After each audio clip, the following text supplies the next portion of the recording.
ഏതച്ഛനും ഏത് മകനെക്കുറിച്ച് അഭിമാനബോധം ഉണ്ടാവും. പക്ഷേ എൻ്റെ അഭിമാനബോധം പ്രത്യേക തരത്തിലുള്ളതാണ്. നിങ്ങളീ പറയുന്ന മകനില്ലേ, നിങ്ങൾ എത്ര പേര് ആ മകനെ കണ്ടിട്ടുണ്ട് നിനക്കറിയില്ല. എനിക്ക് അഭിമാനിക്കാൻ വക നൽകുന്നൊരു കാര്യം എൻ്റെ കുടുംബം പൂർണ്ണമായി അതിനോടൊപ്പം നിന്നു എന്നുള്ളതാണ്. സമൂഹത്തിൻ്റെ മുന്നിൽ കളങ്കിതനാക്കി ചിത്രീകരിക്കാൻ പറ്റുമെന്ന് നോക്കണം. അങ്ങനെ ചിത്രീകരിക്കാൻ നോക്കിയത് കൊണ്ട് മാത്രം കളങ്കിതനാകുമോ? ക്ലിഫ് ഹൗസിൽ എത്ര മുറിയുണ്ട് എന്ന് പോലും അവൻ അറിയുമെന്ന് സംശയമാണ്. ഒരാൾ പറഞ്ഞിരുന്നു, ഒരു വലിയ ബോംബ് വരാൻ പോകുന്നുണ്ട് കേട്ടോ, വരട്ടെ അപ്പോൾ കാണാം നമുക്ക് എന്ന് പറഞ്ഞു. പക്ഷേ ഇതൊരു നനഞ്ഞ പടക്കായിപ്പോയി. കുറച്ച് വിശദമായിട്ട് പറയണോ? പറയാം. അത് നിങ്ങൾക്ക് വലിയ താല്പര്യമുള്ളൊരു കാര്യമാണല്ലോ. ചിലർക്ക് വല്ലാത്ത താല്പര്യമാണല്ലോ. ഞാൻ നടത്തിയ രാഷ്ട്രീയ പ്രവർത്തനം അത് പൊതുവിൽ കേരളത്തിൽ അറിയാവുന്നൊരു കാര്യമാണ്. അത് സുതാര്യമായ ഒന്നാണ്, കളങ്കരഹിതമായ ഒന്നാണ്. അതുകൊണ്ടാണ് കളങ്കിതനാക്കാനുള്ള ശ്രമങ്ങളൊക്കെ നടക്കുമ്പോൾ ഞാൻ ശാന്തമായി അതിനോട് പ്രതികരിച്ചിട്ടുള്ളത്, ഒന്നും എന്നെ ബാധിക്കാതിരുന്നിട്ടുള്ളത്.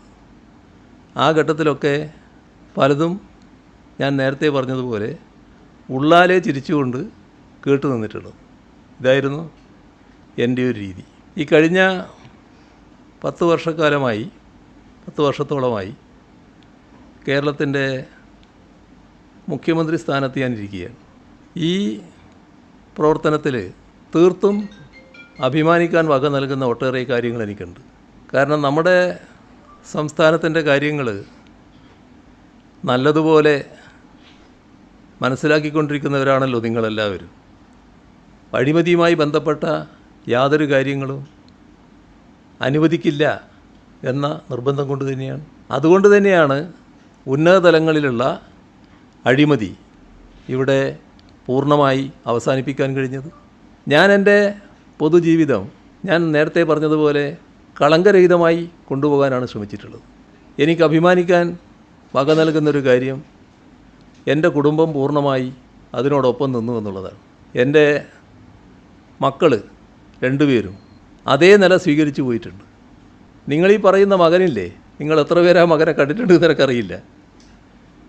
അവനെയും കേരളത്തിൻ്റെ മുഖ്യമന്ത്രിയുടെ മകനാണല്ലോ. അധികാരത്തിൻ്റെ ഇടനാഴികളിൽ സഞ്ചരിച്ചു കൊണ്ടിരിക്കുന്ന മുഖ്യമന്ത്രിമാരുടെ മക്കളെ കണ്ടവരായിരിക്കുമല്ലോ നിങ്ങളെല്ലാവരും. എവിടെയെങ്കിലും കണ്ടോ നിങ്ങളവനെ? ഏതെങ്കിലും സ്ഥലത്ത് കണ്ടോ? ക്ലിഫ് ഹൗസിൽ എത്ര മുറിയുണ്ട് എന്ന് പോലും അവൻ അറിയുമെന്ന് സംശയമാണ്. അതാണ് എൻ്റെ മകൻ്റെ പ്രത്യേകത. ഏതച്ഛനും ഏത് മകനെക്കുറിച്ചും അഭിമാനബോധം ഉണ്ടാവും. പക്ഷേ എൻ്റെ അഭിമാനബോധം പ്രത്യേക തരത്തിലുള്ളതാണ്. ഒരു ദുഷ്പേരും എനിക്കുണ്ടാക്കത്തക്ക രീതിയിൽ എൻ്റെ മക്കൾ ആരും പ്രവർത്തിച്ചിട്ടില്ല. അതുകൊണ്ടാണ് മകൾക്ക് നേരെ പലതും ഉയർത്തിക്കൊണ്ടുവരാൻ നോക്കിയപ്പോൾ അന്ന് ഞാനതിനെ ചിരിച്ചുകൊണ്ട് നേരിട്ടില്ലേ.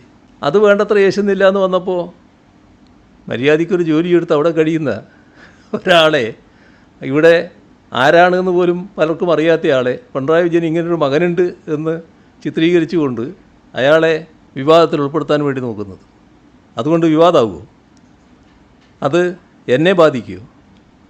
ഈ പറഞ്ഞ ആളെ ബാധിക്കുമോ? ഇവിടെ നമ്മൾ കാണേണ്ട കാര്യം, ആ ചെറുപ്പക്കാരൻ മര്യാദക്കുള്ളൊരു ജോലിയിലാണ് പ്രവർത്തിക്കുന്നത്.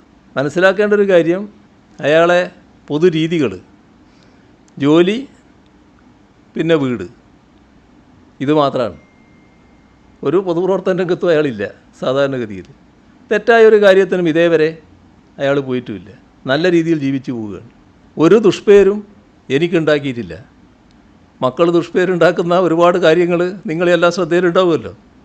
ഞാനതിൽ അഭിമാനിക്കുകയാണ്. നല്ല അഭിമാനം എനിക്കുണ്ട്.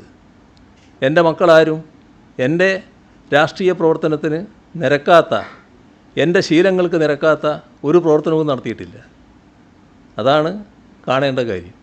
അതുകൊണ്ട് ഇതൊക്കെ ഉയർത്തിക്കാട്ടി ഏതെങ്കിലും തരത്തിൽ എന്നെ പ്രയാസപ്പെടുത്തി കളയാം എന്ന് തെറ്റിദ്ധരിക്കേണ്ടതായിട്ടില്ല. പിന്നെ എവിടെയാണ് ഈ പറയുന്ന ഏജൻസിയുടെ സമൻസോ എന്താണ് സമൻസ് കൊടുത്തത്?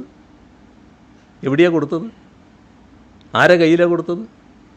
ആർക്കാണ് അയച്ചത്? എന്താണ് മലയാള മനോരമയും ഈ ഏജൻസിയും തമ്മിൽ ഇത്ര വലിയ ബന്ധം? എങ്ങനെയാണ് വളരെ വേഗം അവരുടെ കയ്യിലേക്ക് റിപ്പോർട്ട് വരുന്നത്? ആരെയും കയ്യിൽ ആ റിപ്പോർട്ട് കിട്ടിയിട്ടില്ലല്ലോ. റിപ്പോർട്ട് കിട്ടിയിട്ട് മറുപടി കൊടുക്കേണ്ട ഒരു കാര്യം വന്നിട്ടില്ലല്ലോ. ഉടനെ പ്രതിപക്ഷ നേതാവ് സതീശനടക്കമുള്ള ആളുകൾ അതുമായിട്ട് പ്രതികരണമായിട്ട് വരികയാണല്ലോ. എന്താ മുഖ്യമന്ത്രി പ്രതികരിക്കുക? മുഖ്യമന്ത്രി എന്താ പ്രതികരിക്കേണ്ടത്? നിങ്ങളൊരു കടലാസ് അയച്ചു എന്ന് പറയുന്നത് ആ കടലാസ് ഇങ്ങോട്ട് താന്ന് ഞാൻ പറയണോ? ഏജൻസികളുടേതായ രീതികൾ സ്വീകരിക്കൂലേ സാധാരണഗതിയിലുണ്ടെങ്കിൽ? ഇവിടെ തെറ്റായൊരു ചിത്രം വരച്ച് കാട്ടാൻ നോക്കുകയാണ്. ആ ചിത്രം വരച്ച് കാട്ടുന്നത് ഇത്തരമൊരു ഉദ്ദേശത്തിലാണ്. എന്നെ മറ്റൊരു തരത്തിൽ കാണിക്കണം, സമൂഹത്തിൻ്റെ മുന്നിൽ കളങ്കിതനാക്കി ചിത്രീകരിക്കാൻ പറ്റുമെന്ന് നോക്കണം. അങ്ങനെ ചിത്രീകരിക്കാൻ നോക്കിയത് കൊണ്ട് മാത്രം കളങ്കിതനാകുമോ? നിങ്ങൾ ഏതെല്ലാം തരത്തിലുള്ള സ്നേഹവാത്സല്യങ്ങൾ അനുഭവിച്ച ഒരാളാണ് ഞാൻ. പക്ഷേ അന്നൊന്നും എനിക്കൊരു കൂസലുണ്ടായില്ലല്ലോ. എന്തുകൊണ്ടാണ് കൂസലില്ലാതിരുന്നത്? അതിതുകൊണ്ട് തന്നെയാണ്. എന്നെ ഇതൊന്നും വേശില്ല എന്ന് എനിക്ക് നല്ല ഉറപ്പുണ്ടായിരുന്നു. അതുകൊണ്ട് തന്നെയാണ് അത്തരത്തിലുള്ള ആരോപണങ്ങളെ അല്പം പരിഹാസത്തോടെ നേരിടുന്നതിന് എനിക്ക് കഴിഞ്ഞത്, ശാന്തമായി നേരിടാൻ കഴിഞ്ഞത്. എത്ര വർഷമായി ഈ രീതിയിൽ തുറന്നിട്ട്? ശരിയായ രീതിയിൽ നേരിടാൻ ഞങ്ങൾക്കറിയാം എങ്ങനെ നേരിടണം എന്നുള്ളത്. അതുകൊണ്ട് തന്നെ ആവർത്തിച്ച് ഞാൻ വ്യക്തമാക്കാൻ ആഗ്രഹിക്കുകയാണ്, ഒരഴിമതിയും എൻ്റെ ജീവിതത്തിൽ എനിക്കുണ്ടാവില്ല, എൻ്റെ ഭാഗത്തുനിന്നുണ്ടാവില്ല. അതുറപ്പിച്ച് പറയാൻ ഞാൻ ആഗ്രഹിക്കുകയാണ്. വന്നില്ലെങ്കിൽ എൻ്റെ അവിടെ വരട്ടെ. അതല്ലേ ഞാൻ പറഞ്ഞത്. ഞങ്ങളാരും അത് കണ്ടിട്ടില്ലല്ലോ ഇതുവരെ. അല്ല, എൻ്റെ കയ്യിൽ ഇതുവരെ എത്തിയിട്ടില്ല. ഞങ്ങൾ കണ്ടിട്ടില്ല, ഞങ്ങളാരും കണ്ടിട്ടില്ല. ഈ മകൻ അങ്ങനെ ഒരു സാധനം കിട്ടിയതായിട്ട് ഇതുവരെ മകൻ എന്നോട് പറഞ്ഞിട്ടുമില്ല. അതാണ് അതുമായിട്ട് ബന്ധപ്പെട്ട കാര്യം. അതൊക്കെ നിങ്ങളുടെ വാർത്ത കണ്ടപ്പോൾ വാർത്തയെ മുഖവിലക്ക് എടുക്കുമല്ലോ ആരായാലും. ആ വാർത്തയുടെ കാര്യമായിട്ട് പറഞ്ഞത് ഒരു പ്രതികരണമായിരിക്കും. ഈ വസ്തുതകളൊക്കെ മനസ്സിലാക്കി പറഞ്ഞൊരു പ്രതികരണമായിരിക്കില്ലത്. തെരഞ്ഞെടുപ്പ് അടുത്തല്ലോ. എൻ്റെ അടുത്ത് കുറച്ച് നാൾ മുൻപ് ഒരാൾ പറഞ്ഞിരുന്നു, പല വിവരങ്ങളും നമ്മുടെ അടുത്ത് പലരും പറയല്ലോ, ഒരു വലിയ ബോംബ് വരാൻ പോകുന്നുണ്ട് കേട്ടോ, വരട്ടെ അപ്പോൾ കാണാം നമുക്ക് എന്ന് പറഞ്ഞു. പക്ഷേ ഇതൊരു നനഞ്ഞ പടക്കായിപ്പോയി. ഇനി എന്താ അടിയറയിലുള്ളതെന്ന് അറിയില്ല. ഇനിയും ചേർന്നുണ്ടാവുമായിരിക്കും. അതപ്പോൾ കാണാം.